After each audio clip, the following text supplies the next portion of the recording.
Fechou, então. Bom, pessoal, meu nome é Carlos, tá? Houve um probleminha técnico aqui, ao vivo assim.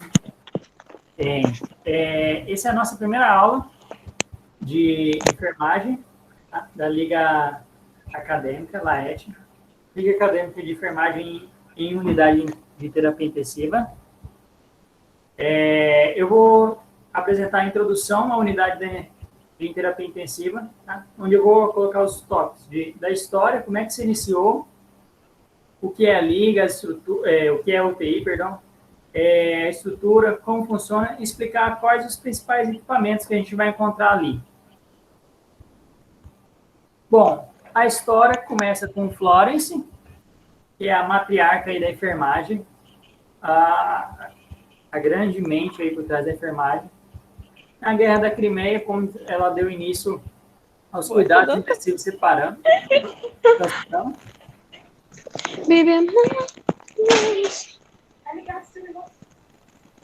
Oi, tem um áudio aberto. Tá. Então, ela é a grande matriarca aí, ela que deu início a todo esse ciclo, que é a enfermagem em terapia intensiva, da UTI, perdão. Em 1926, então, eu vou falar brevemente da história, tá? Em 1926, o doutor Walter Dante, ele deu início à primeira UTI, que foi em Boston. Surgiu a primeira UTI. Dante, ele foi um dos primeiros, ele foi um aluno de medicina muito importante. Então, ele, lá nos Estados Unidos, em Boston, ele deu o primeiro passo para criar a primeira UTI, que era chamada antigamente de salas de recuperação. Era uma UTI totalmente diferente, entendeu? Mas ele foi um dos principais caras que viu essa necessidade de criar uma sala que era a sala de recuperação, que era o pós-operatório, entendeu? Depois que as pessoas saíram da cirurgia, elas não tinham lugar específico para elas ir. Então, ele teve essa ideia de criar as salas de recuperação, que foi muito bem vista. E depois, em 1972, Peter Safar é curioso, que a história dele é que ele esteve nos campos de concentrações e depois ele foi para os Estados Unidos, fez medicina, e em 1972 ele foi o primeiro a implantar a ventilação artificial, que foi uma experiência que ele teve, no caso, nas câmaras de gás, né? Então, ele foi muito importante por isso. Em 1972, ele criou a primeira ventilação artificial. Ele também criou a técnica de ventilação artificial, boca a boca, e massagem cardíaca. Ele criou a primeira UTI cirúrgica em 1972. Ele também foi um dos criadores da disciplina em medicina, que é medicina de apoio clínico. Tem mais alguém para entrar? Não, né? Aqui apitou aqui. Acho que não. Só falta uma pessoa só. Tá. Esses são as bases, assim, da UTI. Florence, Dante e Safar. No Brasil, a implantação da primeira UTI surgiu no Hospital dos Servidores do Rio de Janeiro, que é o HSE, no Rio de Janeiro, em 1963. O que aconteceu? Em 1963, em 1963, perdão, só que em 1950 deu-se início à primeira prática de ventilação mecânica, que era controlada, que é chamada também de pulmão de aço, que é onde a pessoa ficava num tubo, a pessoa ficava entubada, entrava o corpo dela todo, não é que nem esses modernos, que a gente coloca só a máscara, ou entuba a pessoa, ela colocava a pessoa toda lá dentro e ele fazia os movimentos para daí a pessoa respirar. Foi chamada foi a primeira prática de ventilação mecânica aqui no Brasil. Deu-se início, então, às UTIs. Só que foi em São Paulo, que realmente surgiu a UTI, começou a ser usada a UTI. Foi em 1960, no Hospital das Clínicas da Faculdade de Medicina da Universidade de São Paulo.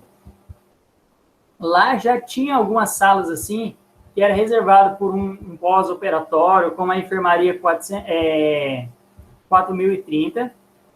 É uma das salas assim, de referência que os alunos, no caso eram os alunos de medicina, que cuidava, e os alunos de enfermagem também, esse grupo ali que cuidava desse pessoal ali, do pós-operatório.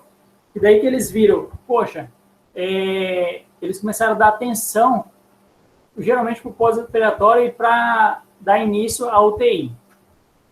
Só que como foi em São Paulo, um dos marcos é o Hospital Sírio-Libanês. O hospital, até hoje, ele é referência, ainda mais naquela época, ele foi o primeiro a trazer realmente os leitos separados. Falou, não, esses leitos aqui vão ficar exclusivamente para UTI. Ele foi o primeiro a implantar, ele implantou 12 leitos na época, em 1971. Ele foi o primeiro a colocar lá 12 leitos separados de intensivistas, no caso, que a gente chama. Aí você, poxa, era qualquer um que trabalhava lá? Não. O pessoal que trabalhava lá era o pessoal selecionado, assim, porque na UTI tem que ser muito técnico. A pessoa tem que entender muito bem, tanto da parte teórica quanto da parte prática. Então, eles foram selecionando, eles selecionavam as pessoas e era colocado ali, os primeiros enfermeiros, no caso. Foi tão importante o Hospital Sírio-Libanês que ele foi um dos pioneiros a implementar o fisioterapeuta. Em 1971 já existia uma equipe multiprofissional na UTI do Sírio-Libanês, que era composta de enfermeiros, fisioterapeuta e médicos especializados. Eles também foram um dos pioneiros, como eles separaram 12 leitos ali, como eles separaram 12 leitos ali, eles também foram um dos primeiros a implantar uma infraestrutura planejada. O que tinha nessa infraestrutura? Banco de sangue, o centro cirúrgico, que era tudo integrado ali, o laboratório clínico, o serviço de nutrição e dieta e o serviço de radiologia. Tudo isso já estava implantado ali no hospital em 1971. Por isso que o Sírio-Libanês ele é um marco. Só um segundinho, pessoal. Ele é um marco não só para UTI aqui no Brasil, ele é uma referência também. Bom, a gente vai para o segundo tópico agora. O que é a UTI? Antigamente, era chamado o lugar onde as pessoas vai para morrer. Por causa desse estereótipo de, puxa, até recentemente tinha isso mesmo, até na minha família tinha, putz, foi para UTI, a pessoa não volta mais. Hoje não. Hoje é o lugar que a pessoa vai para recuperar a vida. É o local onde ela fica com uma equipe especializada de profissionais de diferentes áreas. É um lugar totalmente separado, onde ficam hospitalizados pacientes que correm risco de morte, que necessitam de cuidados intensivos. É um local único no hospital. Até que é restrito esse local. Essa é a UTI. Aí você me pergunta, poxa, mas qual a estrutura da UTI? Quais são os profissionais que atuam na UTI? Os profissionais que atuam nessa área são designados intensivistas. São médicos, enfermeiros, fisioterapeutas, nutricionistas, psicólogos e assistentes sociais. Sem falar dos outros multiprofissionais, que são o pessoal da limpeza, o pessoal que cuida da higiene, ICMS, né, que é o controle. Tudo isso aí engloba a UTI.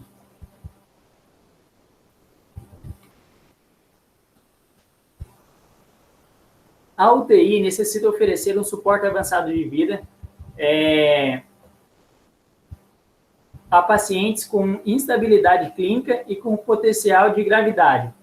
É um ambiente de alta complexidade, reservado e único em um ambiente hospitalar. propõe estabelecer cuidado e monitorização 24 horas. Essas são as estruturas básicas da UTI. Uma equipe multiprofissional, e você se propõe estabelecer um cuidado 24 horas. Os pacientes estão ali, uns pacientes que já vêm de fora, então ele já vem crítico, entendeu?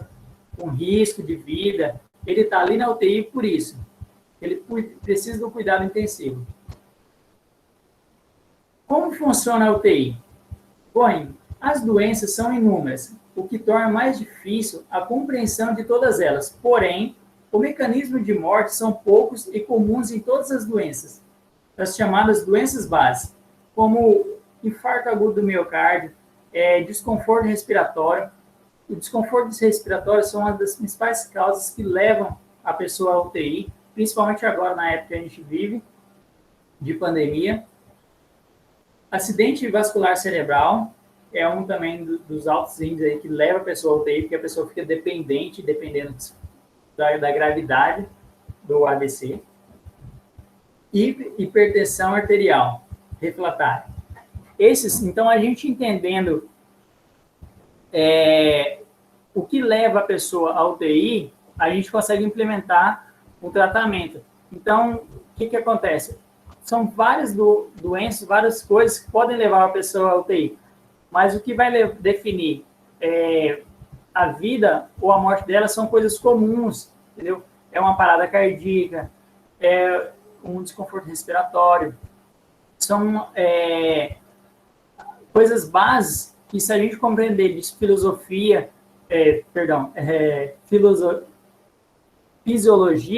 que é a fisiologia do corpo, a gente vai conseguir recuperar esse paciente. Como funciona, né? A prioridade de admissão na UTI são critérios médicos. O médico vai definir os critérios se a pessoa deve ir para a UTI. Óbvio que a gente também tem que ter base do estado da pessoa para poder, às vezes, você encontrar um mau profissional, você ir lá e chamar, o paciente está crítico e tal, a gente tem que levar ele, mudar ele de local, tem que levar ele para a UTI. São pacientes instáveis que requerem monitorização ou tratamento que não pode ser oferecido fora da UTI.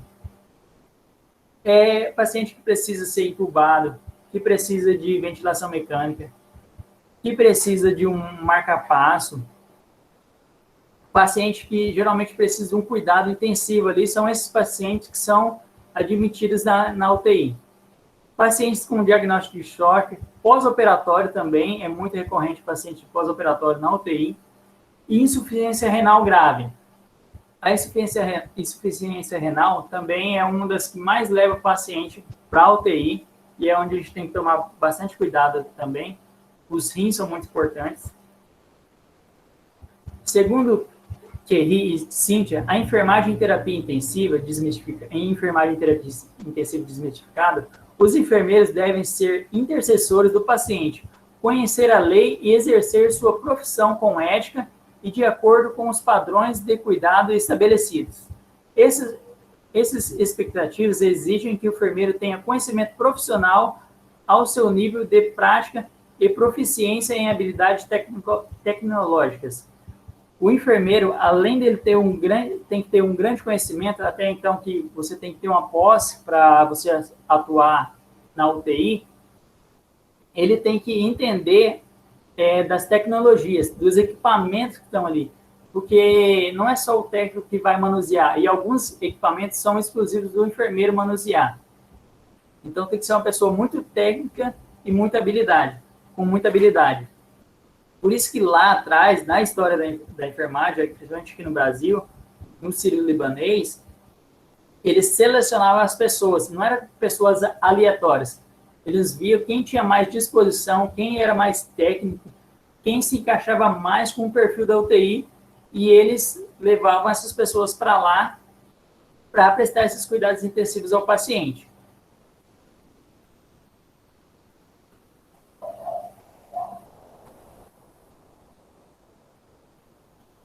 Bom, eu vou explicar quais os equipamentos existentes disponíveis na UTI. O primeiro, eu acho que um dos mais importantes, é o monitor cardíaco. É um por leito, um reservado para cada 10 leitos. Eu gosto, pessoal, eu gosto de ver o equipamento, entendeu? Eu vou explicar aqui, eu vou mostrar fotos, pode ser que tenha outros modelos, tá? Pode variar os equipamentos, pode ser diferente do que você encontra lá na UTI ou que você vai encontrar lá na faculdade, porque tem lá. Eu acho muito importante, mais para frente a gente vai ter conseguir ir lá ver o equipamento. A gente pode até pensar em uma aula para a gente ver esse equipamento, para a gente ver como funciona, como coloca no paciente, tudo isso a gente vai ter e vai conseguir ver mais para frente. O monitor cardíaco, ele vai ser posicionado no paciente, tem as posições específicas que você vai colocar. Tem esse aqui, ó, ele é um monitor que apresenta vários parâmetros. Tem o quanto o paciente, os batimentos cardíacos, ele tem a frequência respiratória, ele tem a pressão. Esse aqui, ele é um multifunção. Ele tem vários quadradinhos ali que ele vai mostrar determinadas coisas, que nem os batimentos, a pressão arterial do paciente. Tem um negócio muito importante que se chama alarme, que jamais a pessoa deve deixar desligada nesses equipamentos. O alarme, ele vai soar quando der alguma intercorrência, ele vai apitar, e a pessoa não pode deixar jamais desligado esse alarme, para ficar sempre monitorando ali. Acontece, tá, de desligar. O segundo, que eu acho que é muito importante também, um dos mais atualmente, que é a ventilação mecânica, o ventilador mecânico. A gente tem dois, a gente tem um invasivo e um não invasivo. Esse aqui é um modelo de um não invasivo. Segundo a literatura, tem que ter um por leito e um reserva para cada 5 leitos. Óbvio que isso não acontece. Geralmente tem um, agora principalmente está faltando desses. Mas lá nos requisitos mínimos, para funcionar a UTI, diz que tem um por leito e um reserva para cada 5 leitos. Esse ventilador, depois eu vou mostrar as máscaras ali, que são equipamentos da UTI também, que a pessoa vai ter que saber lidar para uma máscara de Venturi, o quanto que a pessoa precisa receber de oxigênio, ele vai marcar ali na tela também. A respiração, o quanto que a pessoa está recebendo de oxigênio. Por isso que tem que ser as pessoas muito técnicas para atuar na UTI. Temos também o ventilador mecânico invasivo, também é um por leito, um reserva para cada 5 leitos. Esse é aquele que a pessoa vai ser entubada, ele vai direto e ele vai fazer a função dos pulmões diretamente, pode ser pela uma traqueostomia ou pela boca também. Então, a pessoa vai ser entubada ali e o aparelho ele vai fazer as funções do pulmão, no caso. Esse é o modelo de um deles. São vários modelos diferentes, entendeu? Nós temos também um muito importante, que é o oxímetro de pulso. O oxímetro de pulso, agora, esse daqui é um modelo mais antiguinho. Agora tem aqueles novos, que acho que todo mundo aí já viu. Você só coloca ali no dedo e deixa, ele é a pilha pequenininho, para monitorar a saturação do paciente. Se o paciente está saturando bem, se não está saturando, se o paciente precisa de mais oxigênio ou precisa diminuir a quantidade de oxigênio. O enfermeiro tem que ter a base da saturação, para ele saber se ele deve chamar um médico para prescrever o oxigênio ou não. Esse é um modelo que às vezes a gente pode encontrar no hospital. A gente coloca no dedo do paciente, fica geralmente na beirada da cama ali. Agora tem os modelos novos, que é só encaixezinho. Na UTI também precisa ter um ressuscitador manual, tipo balão inflável. Existem 3 tipos, aqui estão os 3 tipos. Tem o adulto, um médio e um neonato, um infantil e um neonato. Esse daí, geralmente, quando a pessoa tem uma parada cardíaca, alguma coisa do tipo, ele vai ser usado ali na hora da ressuscitação. E o enfermeiro ele vai ficar manuseando ali, enquanto o outro faz a massagem, também é muito importante. E tem que ter um desse na UTI. Geralmente tem que ter, se for UTI neonato, né? Vai precisar do neonato, UTI infantil, avisada infantil. Aqui também está um dos mais importantes, que é a bomba de infusão. A bomba de infusão, para que ela serve? Ela serve para aplicar as medicações. Medicações, ela serve diretamente na veia do paciente. Eu confesso que eu nunca vi uma pessoalmente, gostaria de ver. E, como eu disse, eu gosto de olhar, ligar e ver como funciona. Eu acredito que mais para frente a gente vai conseguir dar uma aula prática desses equipamentos, ou pelo menos dos mais importantes. São vários outros equipamentos e mais para frente a gente vai ter um cursinho, no caso, de ética, né? E eu provavelmente vai ter ali os requisitos mínimos e vai ter na UTI, que precisa ter na UTI para uma estar funcionando. A bomba de fusão também é muito importante e ela vai dizer certinho, por exemplo, um antibiótico precisa correr em 3 horas. A pessoa vai ali, vai colocar o tanto de tempo que ele precisa correr e a máquina mesmo vai fazer esse antibiótico correr nessas 3 horas. Então, é muito importante e é indispensável na UTI. Precisamos também de um termômetro digital. Antigamente usava aquele de colocar debaixo da axila aqui, não usa mais. Agora esse digital, principalmente agora na época de Covid, que a gente não pode chegar próximo do paciente. Então, esse daqui é um modelo, segundo eles estão pedindo muito, esse daqui, que ele só aperta ali com um gatilhozinho, vai um laser até no paciente, ele vai dizer certinho qual a temperatura do paciente. Um dos itens também mais utilizados na UTI, principalmente na UTI cardíaca, que é o marca-passo cardíaco. Esse o que acontece? Ele é induzido, ele é colocado numa veia calibrosa do paciente, ele vai até próximo do coração e ele vai medir ali se como vocês sabem, o coração, ele recebe impulsos elétricos para funcionar. Então, quando o coração ele vê que o coração não está recebendo esse impulso elétrico, ele dá esse pulso elétrico. Então, ele meio que dá um choque no paciente. Tem pacientes que relatam que recebe realmente, se assusta, recebe o choque.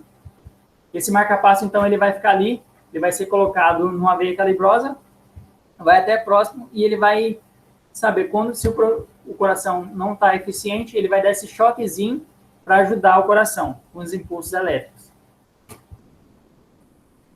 Um dos mais utilizados também é o aspirador a vácuo, que a gente usa para aspirar o paciente, geralmente no tráqueo. Esse é um equipamento também, que a gente vai... Geralmente, eles estão querendo agora que somente o fisioterapeuta utilize, mas não é esse o fisioterapeuta. O enfermeiro deve e pode usar o aspirador, principalmente agora que... devido à demanda de pacientes, o enfermeiro tem que ter a consciência que ele também deve praticar aspirar o paciente. Ele é um aspirador que ele funciona a vácuo, vem no caso, a secreção até esse ponto aqui, e depois é descartado. Também tem, mas é mais raro, o catéter de Schwartzmann. É mais raro, geralmente é encontrado mais em UTI cardíaca, alguma coisa do tipo.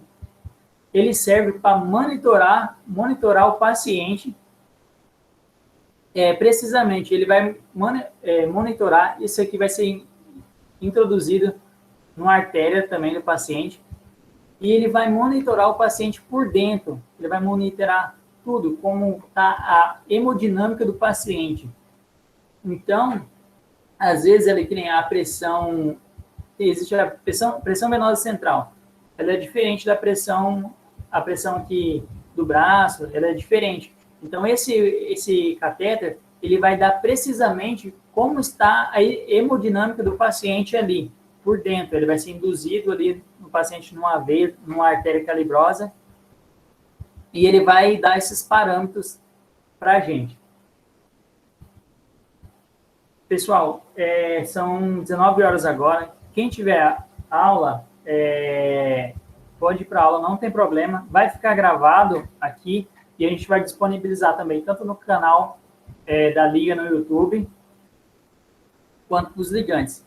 Tá? Então, quem tiver aula, pode sair, não tem problema, tá? E a gente vai continuar aqui até eu terminar. Já está quase acabando, tá? Só mais alguns minutos. Quem quiser ficar também não tem problema. Vamos falar também, um dos mais utilizados na UTI, que geralmente é a sonda nasoenteral. Ela serve para alimentar o paciente. Praticamente 90% dos pacientes que estão lá vão estar com a sonda nasoenteral. Ela é introduzida no nariz do paciente, vai até o duodeno para alimentar o paciente. Isso daí é uma prática, é o enfermeiro que coloca essa sonda, que passa essa sonda. Então, você precisa ser muito técnico. Apesar de parecer uma coisa fácil, mas é uma coisa normal, eu diria. E o enfermeiro tem a prerrogativa de colocar essa sonda. Tem a nasogástrica. Ela é usada geralmente para limpeza gástrica, alguma coisa do tipo assim. Não é muito usada diretamente para alimentar o paciente, tá? A outra é bem mais eficaz para alimentar o paciente, mas essa também pode ser usada na UTI. Nós vamos encontrar, né? Essa daqui, com certeza, a gente vai encontrar na UTI, que é a sonda vesical de demora. Essa é uma também, o enfermeiro passa, ela é uma das que eu acho mais difícil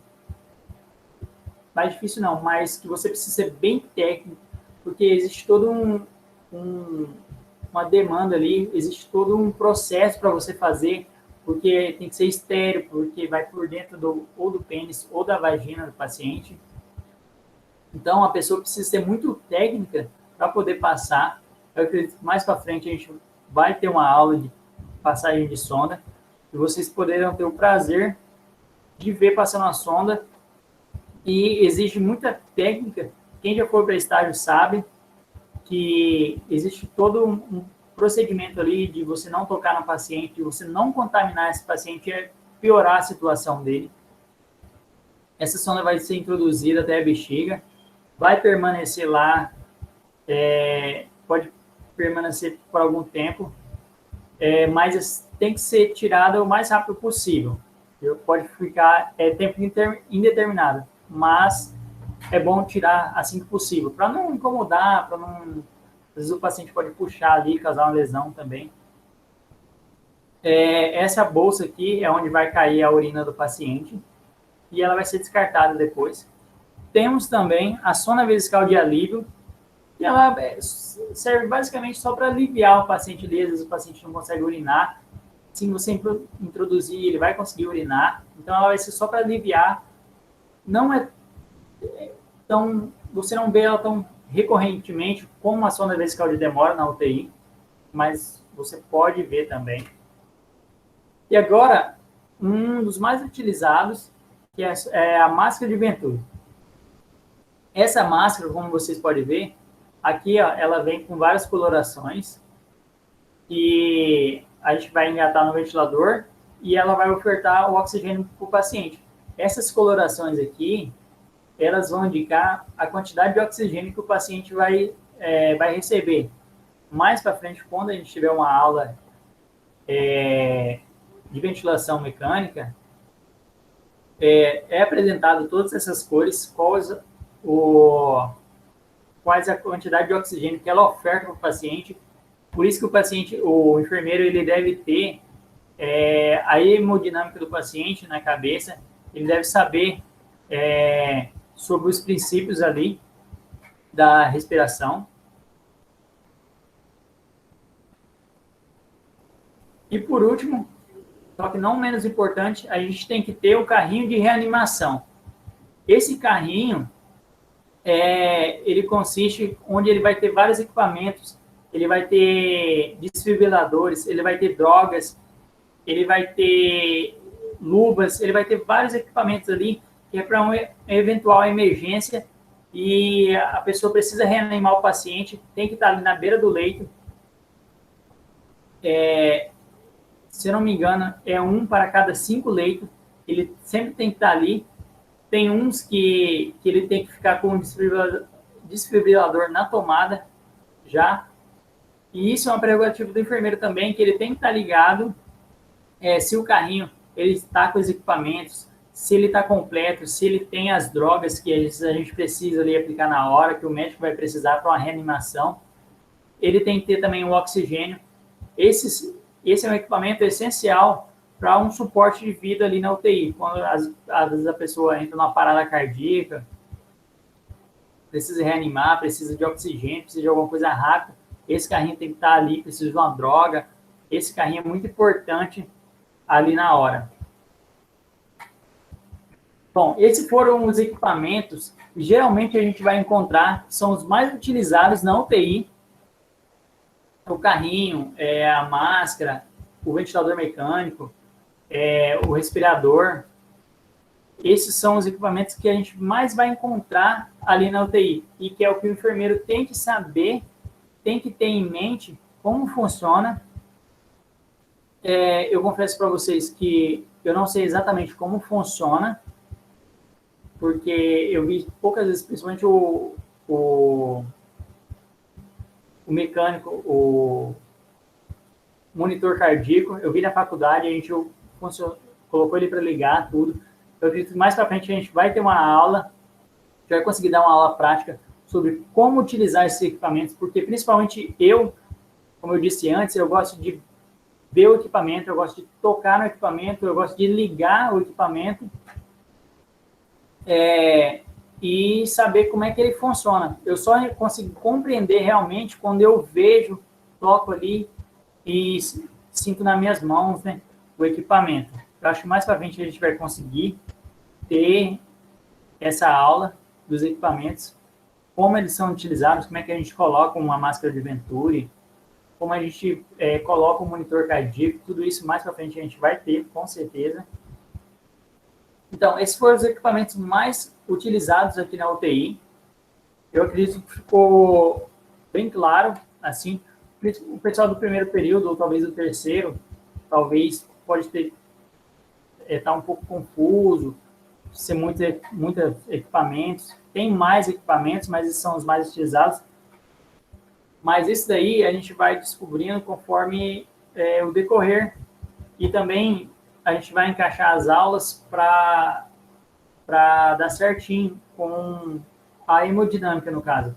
Que vai ter, que nem um monitor cardíaco, a gente vai ter uma aula sobre eletrocardiograma, que o enfermeiro precisa compreender, pelo menos basicamente, o eletrocardiograma. É uma das aulas também que a gente vai ofertar. Aqui estão as referências bibliográficas. Esse livro é Unidade de Terapia Intensiva Desmistificada. Ele está disponível no AVA da faculdade, tá? Essa apostila também, eu tenho ela aqui, eu vou disponibilizar. Fala certinho os equipamentos ali, são os básicos, que são esses que eu apresentei. E esse livro eu acho que vai ser uma das bases para a gente, que é a Unidade de Terapia Intensiva Desmistificada. E ele tem os tópicos separadamente do papel do enfermeiro na UTI. Eu creio que isso é tudo. Eu agradeço vocês terem ficado aqui. Espero que tenha sido claro. Me senti um pouco nervoso aqui, a primeira.